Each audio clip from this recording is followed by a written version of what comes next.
qui est un outil très bien construit pour le moment, de ce que j'en ai vu, assez intuitif et qui est surtout gratuit et mis à disposition des professionnels de santé. Donc pour rappel, avant d'attaquer, je vais vous faire un petit rappel sur les tri des déchets d'activités de soins pour faire une petite notion théorique et revoir un petit peu comment vous devez trier les déchets. Ce qui est important de savoir, c'est qu'il y a différentes typologies de déchets. Vous avez les DAOM, les déchets assimilables aux ordures ménagères, donc c'est les poubelles noires qu'on a au cabinet, qui vont nous servir en fait à jeter toutes les choses qui ne sont pas liées à l'infectieux, aux soins, à des éléments anatomiques, à des cotons salivaires qui pourraient être souillés. Ce sont vraiment les emballages, le papier bulle, les cartons, les champs opératoires, les calots, les masques de soins s'ils ne sont pas souillés, tout ce qui n'est pas contaminé. On va l'associer aux DAOM. Donc ils iront dans la poubelle noire. Ensuite, on a ce qu'on appelle les DASRI et les DASRI A. C'est les déchets d'activité de soins à risque infectieux et assimilables. Donc dans cette catégorie, ce sont l'ensemble de nos poubelles jaunes. Elles ont une réglementation bien spécifique, c'est-à-dire que ces déchets-là doivent avoir la couleur jaune pour qu'ils soient identifiables. Ils ont également des containers qui sont réglementés, que ce soit au niveau des sachets, des bacs à aiguilles ou des containers carton. Ils sont réglementaires, c'est-à-dire qu'ils doivent avoir une zone de remplissage, un élément de fermeture temporaire et définitif, et ils doivent avoir les codes couleurs, donc jaune, et la mention d'ASRI affichée en grand pour qu'on sache que ce sont des déchets infectieux et à risque. Donc vous avez plusieurs types de déchets infectieux, les DASRI. On peut avoir les déchets piquants, coupants, tranchants, qui seront eux dans des collecteurs spécifiques. Les OPCT, donc c'est les bacs à aiguilles. Là, on va mettre tout ce qui va être lame de bistouri, tout ce qui peut être coupant, piquant ou tranchant. Ensuite, on a les déchets mous, donc les cotons dentaires, les fils de suture sans l'aiguille, les compresses, les seringues non serties. Tout ça, ce sont les déchets, je dirais, mous que l'on va pouvoir mettre dans les bacs d'asserie. Ensuite, vous avez les déchets anatomiques, les dents, les fragments de racines, les kits biologiques, tout ça. Tous ces éléments-là, normalement, doivent être dans un conteneur bien spécifique. Donc ça, c'est pour votre tasserie.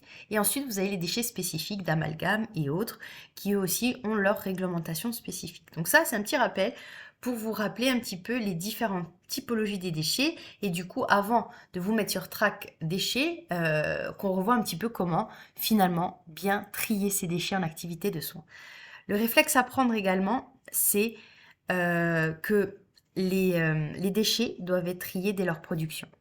Il faut que vous ayez les collecteurs, entre guillemets, à portée de main et ne pas vous balader avec vos déchets en salle de soins et traverser tout le cabinet pour aller jeter vos déchets. Parce que vous limitez le risque de contamination aéroportée, vous limitez le risque de vous blesser également. Je vous donne un exemple, si vous avez des lames de bistouri à défaire, vous n'allez pas vous balader avec les lames de bistouri, non, vous le faites au plus près du soin et vous le faites de manière sécurisée. Donc les conteneurs déchets et les déchets doivent être triés au plus près de la zone où a lieu le soin. Ensuite, les conditions et durée de stockage des dasseries, en fait, elles sont réglementaires également et elles dépendent de la quantité produite qui va être évaluée en kilos.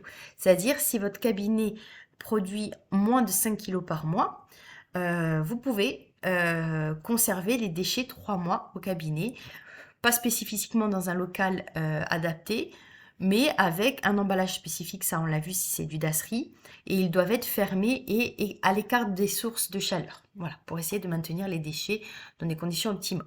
Si vous êtes entre 5 kg et 15 kg par mois, c'est un mois. Mais on est sur les mêmes conditions également, emballage spécifique, fermé, à l'écart d'une source de chaleur. En revanche, si vous avez une grosse production de dasserie, si vous êtes à 15 kg à 100 kg semaine, là, par contre, c'est 7 jours maximum. Vous ne pouvez pas les conserver plus de 7 jours. Et là, vous devez avoir un local spécifique qui sera ventilé, éclairé et lavable. Les locaux, ils doivent être fermés au public avec une signalétique qui indique que c'est le local à dasserie. Et vous devez avoir une convention annuelle avec un collecteur, bien évidemment. Donc la gestion des déchets, elle part dans le tri, mais elle est aussi dans le stockage et comment on le stocke et comment ensuite l'élimination va se faire et comment l'élimination des déchets va être envisagée. Donc ça, c'est les conditions et les durées de stockage des dasseries pour rappel. Maintenant, on va voir un petit peu ensemble cette nouveauté, comment gérer la traçabilité de ces déchets en toute sécurité sur le site. Donc c'est trac-déchets avec un s.beta.gouv.fr. Je vous laisse aller sur le site et je vais vous montrer comment créer ce compte en 10 étapes.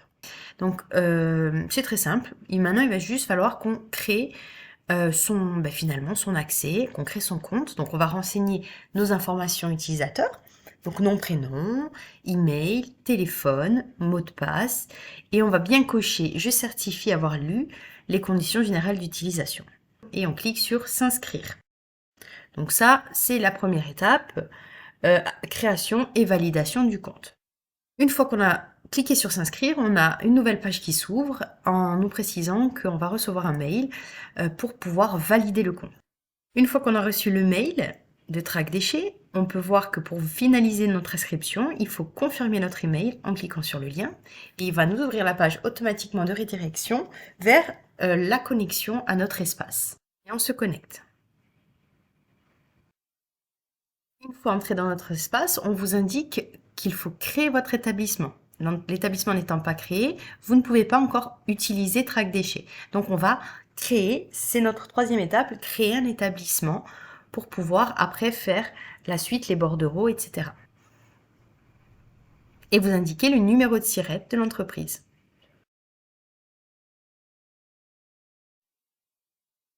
Vous validez et les informations se mettent automatiquement. Si vous voulez rajouter un nom usuel, vous pouvez. Ensuite, vous cliquez sur le profil vous correspondant, producteur de déchets,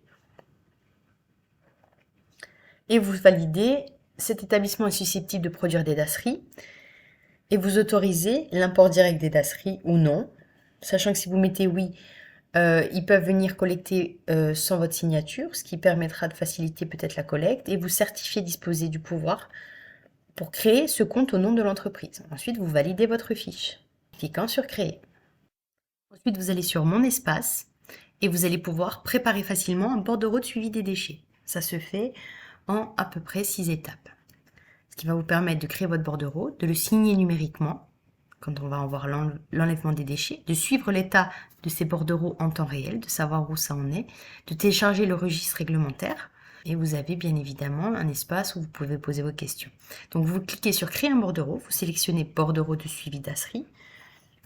On a la quatrième étape. Là, vous validez si vous faites un regroupement simple, si vous êtes le seul à faire un bordereau, et vous allez renseigner la personne responsable de l'élimination des déchets. Donc en indiquant son nom, le SIRET de l'entreprise, sinon les informations se remettent automatiquement. Donc se coche automatiquement dasserie d'origine humaine, en fonction de votre activité. Et ensuite, vous pouvez indiquer le conditionnement, préciser le poids, et éventuellement mettre des annotations optionnelles. Une fois que cette étape numéro 6 de saisir la personne responsable de l'élimination des déchets est faite, on va passer à la suivante. Et vous allez aller maintenant saisir le collecteur-transporteur. Si le collecteur et le transporteur est différent de l'entreprise qui va gérer les déchets, vous renseignez les informations concernant le transporteur. Vous faites créer et ensuite vous passez à l'étape suivante qui sera de créer et saisir les informations de l'entreprise qui va gérer les déchets. Une fois que cette étape est réalisée, vous avez créé la fiche de la personne qui va gérer les déchets, de l'entreprise qui va gérer les déchets. Vous avez finalement créé cette fiche définitivement et il n'y aura plus qu'à attendre la réception de la demande et de la notification du traitement de vos déchets. Donc au final, vous avez vu, en 10 étapes, cette création est réalisée.